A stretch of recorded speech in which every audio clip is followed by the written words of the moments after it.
Do you want to know a little secret that restaurants use to thicken up sauces that they don't like letting everyone know about? Then this is the video for you. We are going to use some xanthan gum today, and if you don't know what that is, stick around, I'm going to show you.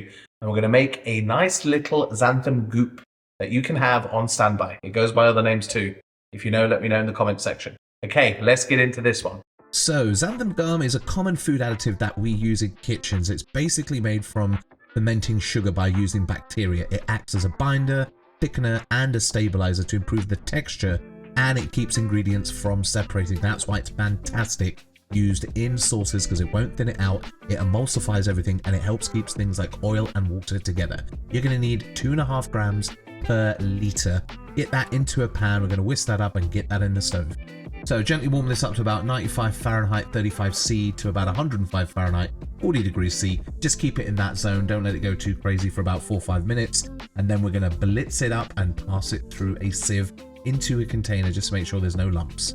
And that's basically it. You're going to put it in a container, label it up, and you just add a few spoons to this to any sauce or anything you're making, and it will thicken it up. It will even bring back sauces that are split.